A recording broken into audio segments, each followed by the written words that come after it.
Welcome back to The Bunker with me, Mr. Davis, for another episode of Lockdown Literature. Today, we're going to be speaking about Romeo and Juliet by William Shakespeare, a very appropriate text to be discussing here in Lockdown Literature because Romeo and Juliet's love was indeed locked down. A lot of people think that they know what this story is about, but I'm going to give you 3 shocking facts that you might not know about this text. The first one is, it's not Shakespeare's original work. He based the story of Romeo and Juliet on the poem by Arthur Brooke, The Tragical History of Romeo and Juliet. That poem by the English writer Arthur Brooke was published 2 years before Shakespeare was born in 1562. Shakespeare didn't publish his play until 1597. Indeed, Arthur Brooke based his poem on a French translation of an Italian writer's story, and it's just an example of how writers just borrow from each other and improve the text and the narratives, just a little bit like how we have now films that are remakes of classical films from generations ago. So this is not a new thing, it's not plagiarism by any means. Shakespeare made specific changes, and most importantly the introduction of the character Mercutio, which was not in the original Arthur Brooke poem. So it is very much William Shakespeare's play, but it's an evolution of a story that was already out there. Another fact that you might not know about is that at the beginning of the play, Romeo was in love with Rosalind, somebody completely different and a character we don't actually meet in the play. But his cousin Benvolio convinced him not to be so sad and down and emo, and gets him out to this party at the rival families, the Capulets' home. There, he sees Juliet for the first time and falls instantly in love with her. 5 days later, only 5 days later, they kill themselves, right, in the twists that happen in the play. Another shocking fact, the last one, is that Romeo is 18, while Juliet is only 13. Indeed, there is another character, Paris, an older man than Romeo, who wants to marry Juliet. This may seem really grotesque and perverse in our modern world, but back in those times, people tended to marry earlier because they didn't live so long. So although it seems very strange to us, that last fact, it was maybe not so strange to Shakespeare's 16th century audience. Let's go now and look at the opening of Romeo and Juliet and think about the prologue, which is delivered by a character which functions as the narrator to the play's content. So the beginning of the play would start a little bit like this. Not with the main characters taken to the stage or any of the minor ones, but with a chorus. This omnipotent narrator who shares with us key details of what's going to happen in the play. The tool of the chorus, the playwright's use of that narrator, comes from ancient Greek tragedies.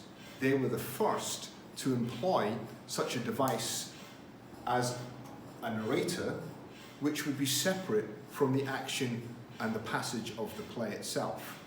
Their purpose is to disclose certain facts, information, and to reinforce particular ideas to the audience. Here, Shakespeare employs the chorus for that effect. The chorus at the beginning of the play tells us what's actually going to happen in the entirety of it. He tells us the ending right at the start, which is something that perhaps we would not expect. Therefore, this sense of tension of where the story is going is taken out of the narrative, but there's a great and overwhelming sense of inevitability. And of course, that fact that he does tell us at the beginning of the play is that Romeo and Juliet indeed kill themselves because of the hatred of their families and how their love is denied. So what does the chorus actually deliver and say to the audience? Well, he gives a monologue. He delivers a sonnet. A sonnet, as you may know, was popularized by Shakespeare as a traditional form of love poetry. Therefore, the use of a sonnet at the start of Romeo and Juliet, delivered by the chorus, is significant because we know that the play involves the love between Romeo and Juliet, this overwhelming, uncompromising love. Yet we know that they kill themselves. Therefore, the use of the sonnet also adds to the sense of the play's tragedy. It adds a sorrowful and somber effect at the beginning, an ironic one. It's a love poem, but their love is denied. Sonnets, as we are sure we know, are split into two parts. The first 8 lines being the octave, and the last 6 lines being the sestet. In the octave, the chorus tells us key things about the play's narrative, about the events that take place. The events that we're about to see and witness as the audience. The last 6 lines, the sestet, is a development of what the chorus wants to tell us. He addresses the audience directly, asks them for their attention, their patience, and asks them to enjoy the play that they're about to see. So once more, the chorus is not a character in the play, he is a tool used by the playwright to create certain feelings in the audience. As we've mentioned, this one is used to create a great deal of inevitability, anxiety towards what's going to happen leading up to the death of Romeo and Juliet. So let's think about what we're actually told by the chorus at the beginning of the play. There's a lot of spoilers here, all right? This is a lot of Shakespearean spoilers because we're told that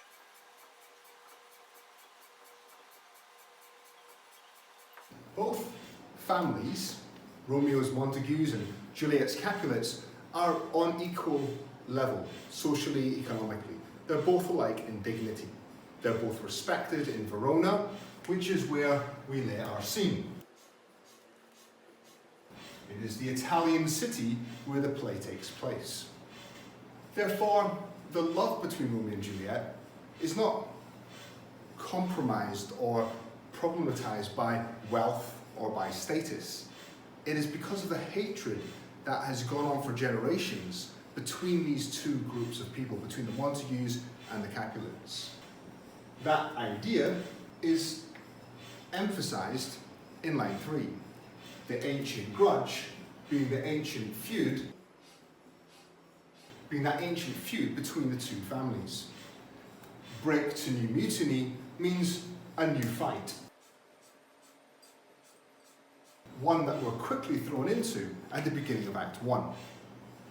So the chorus is giving us that background of the two families and preparing us for the action that we're about to see immediately after he leaves the stage.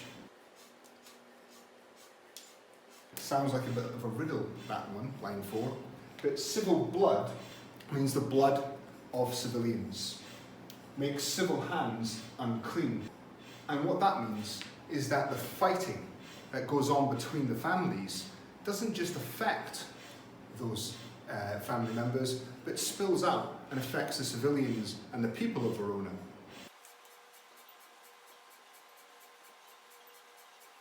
It's a problem, right? They're feuding, they're fighting, it's a big problem within the city. And one that has become a new problem with this fight that takes place in Act 1. So from forth the loins of these two enemies, and those two enemies being, of course, the heads of both households, and because this was an Elizabethan society, it's a patriarchal society, it's a male-dominated society, so the head of both houses would be Lord Capulet, Juliet's father, and Lord Montague, Romeo's father. So from the marriage that they have with their wives and how the wives gave birth to Juliet and Romeo, a pair of star-crossed lovers take their lives. Of course, that's Romeo and Juliet. And this phrase, star-crossed lovers, sounds quite lovely. It sounds quite idealized, romantic. We associate stars, perhaps, with hope, with light, there's a tenderness there in that image, but it's not like that. It doesn't work like that. Star-crossed means cursed. It means unfortunate. It means that they are doomed. So though that might sound like a lovely image at first, it is in fact one that is shared with the audience to emphasize that their relationship, their love, is going nowhere. Their love, their fate is doomed. They will take their life, and that is the big spoiler that we talked about. The chorus tells us right at the beginning, before the play starts, that Romeo and Juliet will kill themselves, taking away any sense of what's going to happen, but building from that moment a sense of inevitability, that that's definitely going to happen, but also an anxiety with the audience. But how is that going to take place? What's going to happen there? And actually, when you're watching the play, and as you get into the characters and you're feeling what Romeo and Juliet's romance is about, and you're witnessing it growing, you just begin to hope that that's not true. That what the chorus has said to us, surely that's not going to happen. So it's a very clever device that Shakespeare's used with the use of the chorus, because it affects the audience. What he tells us affects the audience throughout. And there is the tragic element of the play, that it's with the death of Romeo and Juliet, how and the circumstances of how and why they killed themselves, that actually that path that they take of wanting to be together and how they can't be together and how they result in killing themselves, that ironically, and the tragedy involved in that, ends their parents' feud. So because of the death of their children, the Capulets and the Montagues agree never to have any dispute or fight again. But it takes the death of their children before they can end their conflict. The remainder of the sonnet, the sestet, is when the chorus talks to the audience and asks for their patience in a very engaging way, in a very intimate way, as if the audience are about to see firsthand that every one of those viewers are being invited by the chorus to take extra care, to watch out for everything that he's spoken about.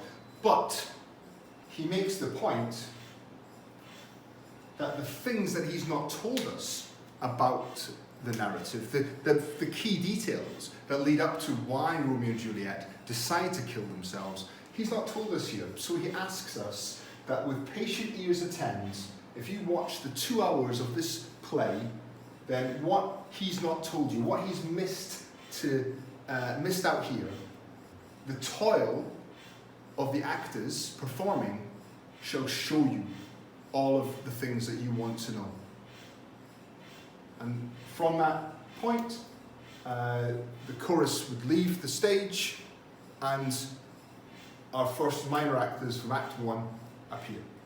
I hope you've enjoyed this session of the overview of the beginning of Romeo and Juliet. If you're not sure about the sonnet form and want to find out more about that, then please check out my video on what are sonnets.